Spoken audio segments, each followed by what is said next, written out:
welcome to the deep dive. Today we're getting into some pretty compelling source material. It's all centered around this idea of a fearless approach to, well, meeting women and building confidence. Yeah, and the sources we're looking at are from a book by Joe Ducard. He covers quite a bit, like why approaching is seen as necessary, the need for practice, facing fear, mindset stuff, and, actual steps to take. Okay, and we should say right up front, the author makes it really clear this isn't standard advice. Not at all. He actually warns that it goes against a lot of popular, maybe politically correct ideas about dating. Could even be seen as taboo or offensive, especially, he notes, to women. But his claim is that it's the no-holds-barred truth that actually works in the real world. That's the frame. Right. So our job here, just to be super clear. Exactly. Our mission is just to neutrally explore these ideas. We want to pull out the key concepts from the source for you so you're informed about this perspective. We're not endorsing it. We're not rejecting it. Just understanding it. Okay, so let's set the scene he paints right at the start. You see someone attractive. And boom, you freeze up. That paralysis. Yeah, heart pounds, throat gets tight, maybe you feel kind of sick, sweating even. And then the excuses just flood in, don't they? Oh, she's probably got a boyfriend, or what would I even say? I'll look like a total loser if she shoots me down, not feeling it right now, that kind of thing. And the author frames this as way bigger than just missing a connection. He sees it as fear winning, fear ruining lives, keeping people stuck just watching. He actually calls the book a war on fear. Which really tells you where he thinks the main battleground is. It's internal. Yeah, that internal paralysis. Okay, so let's dig into his first big argument. Why does he insist men have to be the ones to approach?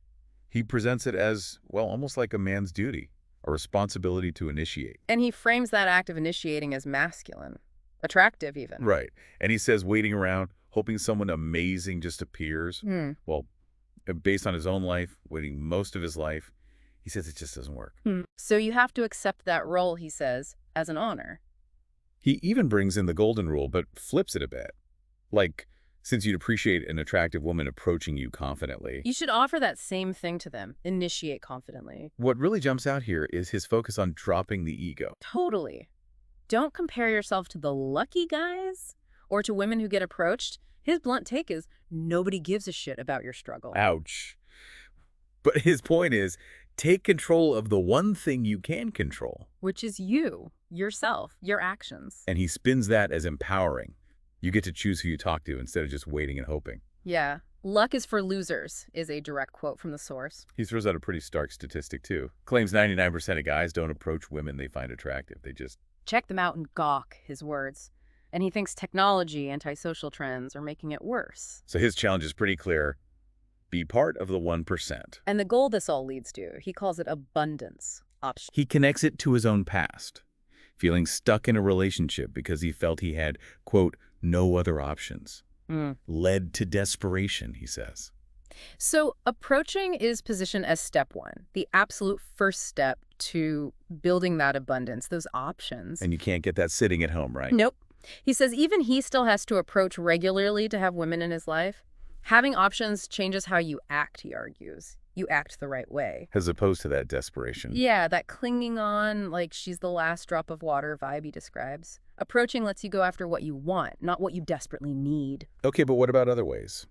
Social circles, certain jobs, looks, fame. He touches on them. Social circles, takes too long, hard work just for dating. Other stuff, unlikely for the average guy or limited scope like online dating. He tells a story about a friend, right? Right. Good-looking guy, great personality. Yep, absolutely incredible guy. But got 0 matches in a week on a major dating app.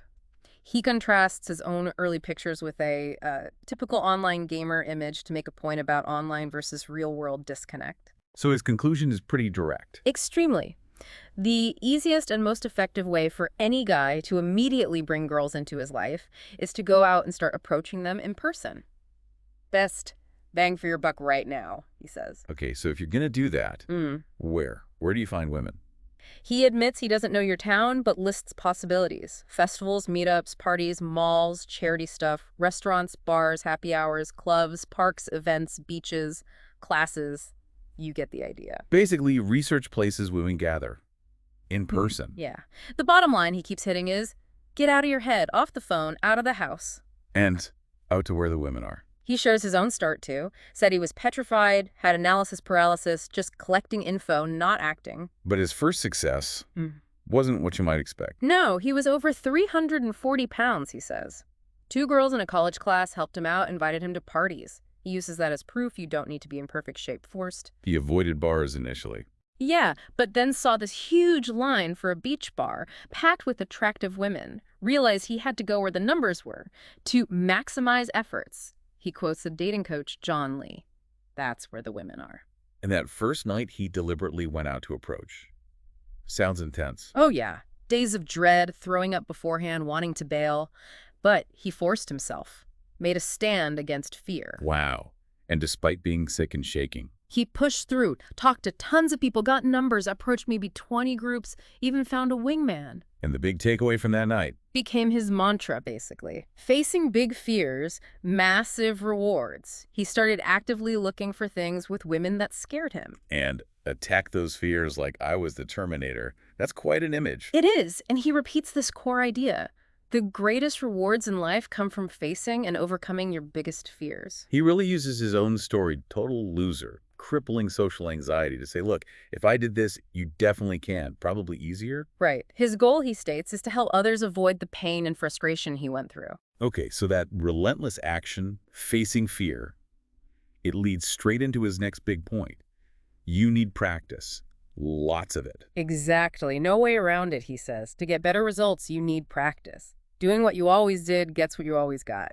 Definition of insanity, right? And he brings up bars again, even though there are other places. Yeah, because where he lives, they're just packed full of beautiful women in the flesh. He talks efficiency, an hour meeting people face-to-face versus, say, 20 hours swiping and messaging online. He sees going out consistently as more than just meeting potential dates. Definitely. It's practice, sure, but also making friends, business contacts, having fun, keeping social skills sharp, keeping anxiety down, avoiding feeling like a loser staying home.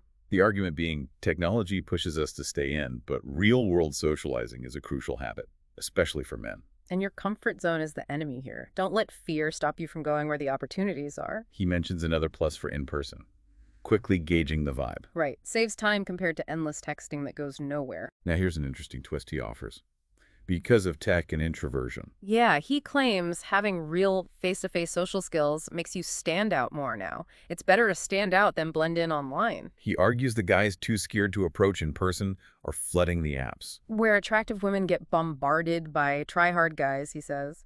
And he claims many top women avoid apps because of creepy guys and want real men to approach them in person. He uses that communication breakdown graphic word 7%, tone 38%, body language 55%. To argue that texting is just a water gun, while in person is the whole army, full communication bandwidth. He's pretty blunt that skills don't just appear, you have to work for them. Yeah, he paints this picture of the average single adult male, desk job, quiet gym session, takeout, screen time, porn. And his conclusion from that. It's no wonder that most men settle for very poor or non-existent dating and social lives. Leads to missing an ex, settling for anything. It's a bleak picture he paints. Followed by that jolt. No one cares if you live a mediocre life. He says that idea scared him out of his comfort zone, and he brings up that common regret of the dying, wishing they lived a life true to themselves. So the message is active. Men have to force ourselves to become the men we really want to be. And he contrasts it with women who he sees as more naturally social and getting constant practice by being approached.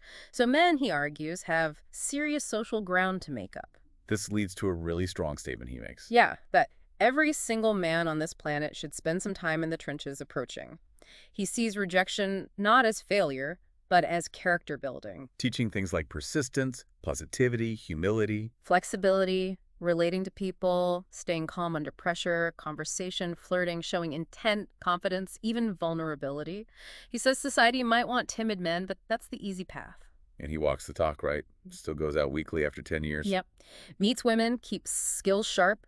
Says mastering cold approach makes other social situations feel easy, like taking candy from a baby. So the overall mission expands beyond just dating. Absolutely. It's about becoming better men by chasing dreams. His language gets intense. Fuck the comfort zone, fuck what society thinks, fuck waiting or hoping, and fuck fear.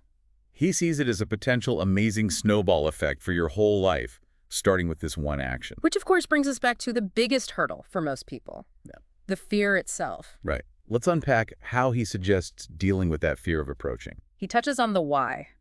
Brain basics. Avoid pain, seek pleasure. That internal conflict between wanting connection and wanting to avoid rejection or shame. Manageable through understanding and desensitization, he says. He quotes Tony Robbins about the old 2-million-year-old brain just trying to keep you surviving. And he's upfront, rejection is inevitable. There's no foolproof method. He says he gets rejected nightly himself. So you can't avoid it, you just have to. Put in the reps. Get good at handling it. Why does it sting, though? He suggests our brains focus on negatives, like how news highlights bad stuff. That's just how we're wired, maybe. So how do you handle it when it happens, his advice? Change your focus. Actively look for the positive. Glass half full thinking. Focus on what you did right, even if the approach failed. Pat yourself on the back. Be your own cheerleader, basically. He describes successful approachers as kind of delusional. Not in a bad way, but in consciously choosing positive thoughts. Blocking negativity. He admits he sometimes reinterprets rejections positively, like maybe she was just nervous or intimidated. he quotes Gene Simmons about having delusional notions about yourself. The idea is to pick beliefs that empower you. Then he hits you with, but did you die? Puts it in perspective. Breaks down the typical outcomes. 70% ignore you. Least painful, most common. 29% say not interested, in some way polite, random excuses like boyfriend, lesbians, whatever. And only like 1% are actually insulting. Fuck off, go away. He says he's heard it, just walked away. So are these really that scary? He asks, has anyone died doing this? He's heard of a drink thrown, a shove maybe, but never a real fight. Driving is riskier. Compares it to kids selling stuff door to door, getting told no.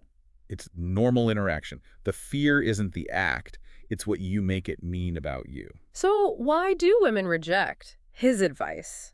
Stop trying to find deep meaning everywhere. Sometimes it's meaningless. Just accept not everyone will like you. He doesn't analyze why afterwards, just moves on. But if there seems to be a reason, he lists possibilities, framed interestingly. 1. Your technique was off. Maybe you did smile. Energy was weird. That's just feedback. No failures, only feedbacks. 2. She just doesn't like you, or isn't looking to meet anyone, no chemistry, or she's just out with friends. Nothing you can do there sometimes. He even mentions studies about DNA compatibility, like some people just won't click. Or 3. And he says this is off of the case. It's her fault. Nothing to do with you. Have empathy. And the reasons for that could be anything. Has a partner, interested in someone else, nervous herself, shy, friends are being protective or judgmental, she's in a rush, caught her at a bad moment. Bad day. PMS. Just got hit on rudely. On the phone. Endless list. Trying to figure out is pointless, he says. He tells that story about his student having a great chat, getting the number. And then half an hour later, the author approaches the same girl and gets the middle finger and fuck off. Yeah, he's point. Never take it personally. He knows the rules. Rejection says nothing about him. Just caught her at the wrong time, wrong state. Being unfazed by rejection is key to being great at this, he believes. Sometimes, he says, there's just no reason. Accept it. Part of the game. Like Tom Brady forgetting the last play. Mastery mindset. And he makes this point. The quicker you are rejected, the less it means about you. Getting rejected after 3 seconds at a bar means nothing about your character, unlike, say, a marriage ending. Just attempting shows more guts than 99% of guys, he claims. He asks you to think about being approached by strangers, yourself, for directions, whatever. Your reaction's probably cautious, maybe short answers, ignore them sometimes. It's natural. Helps explain guarded responses. What about the fear of public shame, looking like a fool? He says that's deep-rooted. Worse than death for some, he asks. Do I really care what a bunch of strangers think of me? Logically, no, but the fear's still there. His blunt answer to that fear: no one gives a shit about you. Everyone's wrapped up in their own stuff, insecure, focused on themselves.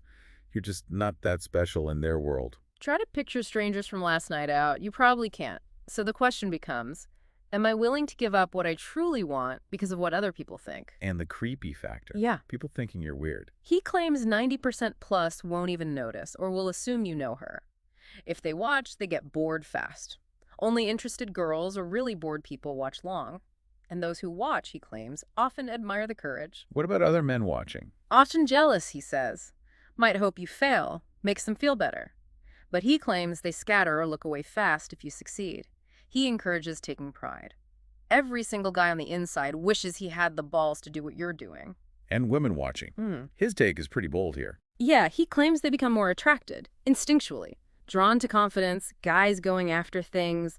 He even suggests a confident, maybe slightly obnoxious guy often does better than a super shy one, despite what movies show.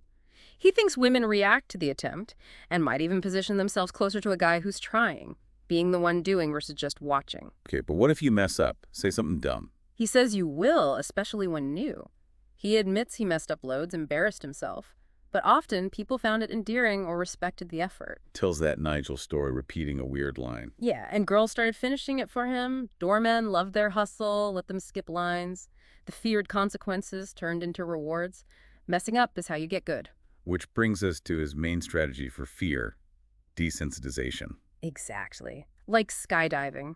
Practice kills the fear, makes it routine. Results come from action. He went from terrified to it being normal. Still gets nervous sometimes, quiet places maybe, but he does it. Tens of thousands of times, he says. Rejection is harmless now. Fear doesn't hold him back. You have to make that same decision, he argues. Feel the fear and do it anyway. That's the core message. Embrace fear and failure as necessary. He references Dr. Susan Jeffers' book, frames it like a challenge, dragon to slay, queen to save, makes it sound epic. And he insists, failure is 100% necessary, like the gym or Edison. You need it for growth. Says he failed 100 times more than he succeeded. Quotes Michael Jordan about failing over and over being why he succeeds. Failure teaches, makes you stronger if you stay in the game. He almost cheers for failure. Get out there and break some eggs, rattle cages, fuck up. That's the way to success. But it's not all doom and gloom. He stresses it will go well. Often, approaches do succeed. But success depends on a few things. Right. You got to do them. Do them decently. Technique matters a bit. Repeat frequently. And understand context. Venue matters. Okay, let's talk venues. How does he break that down? He gives a general guide to manage expectations. House party or social event? Super warm, low pressure, easy intro to convo, like 100% success rate getting started. Happy hour. Public but usually relaxed, open to mingling, good reactions often. Grocery store, mall, gym. People have an agenda. Approach is unexpected, might get quick objections, can go great, but don't expect it every time. Rejections are quick, painless usually. Crowded bar or club? Looks intimidating, but approaches can be less scary, loud, crowded, less focus on you, higher rejection rate on average maybe, brushed off or ignored more often. Numbers game, depends on energy, approach type. His preferred spots. Happy hours, lounges, crowded bars. He finds other places more hit or miss, but still goes sometimes. The main point is, got to approach no matter what or how you feel. And the reason for listing venues isn't an excuse. No, it's about realistic expectations. Don't base your worth on results in one volatile place like a club. So many factors are out of your control. Accepting that helps you keep taking action without getting knocked down by rejection. He uses examples like models, Usher, Matthew McConaughey getting rejected in public. It happens to everyone in open environments. Success rates vary wildly. His confidence comes from knowing the game, getting back up to bat. Okay, so what's his mindset when he approaches? What's going on inside? He says he creates a must. Believes his life will suck if he doesn't act. Takes responsibility, focuses on his actions, no excuses. Chooses the efficient path. Go where women are, in person. Listens to intuition when it pushes him towards goals. Ignores it when it says don't feel like it. Uses logic then. Actions before inspiration, baby steps if needed. Discipline comes from deciding not to live below his potential. No excuses at the end of life. And he says this same core mindset works for anything: book, gym, diet, saying no, putting yourself out there, handling failure anywhere. He sums it up. I always have my big picture in mind and my promise to myself to make it a reality while enjoying and appreciating everything I can along the way. That's my mindset. What's yours? Learning this, he thinks, can change everything. Another helpful thought he offers. I've never regretted an approach, even the bad ones. Respect for trying. Others agree, he says. Good thought when hesitating. Failure weighs ounces, regret weighs tons. And conversely, he regrets the ones he didn't do. Those haunt him. No excuse for not trying, quotes Gretzky. You miss 100% of the shots you don't take. He also holds the belief, women want to meet me. Yeah. References that Hitch movie line. No woman wakes up saying, God, I hope I don't get swept off my feet today. Argues women want connection to, maybe more urgency due to societal pressures and perceived links between looks and worth, citing biology. It's a controversial take. But his point is, don't assume you're unwelcome. Right. He claims many women are incredibly happy to be approached well. It can make their day.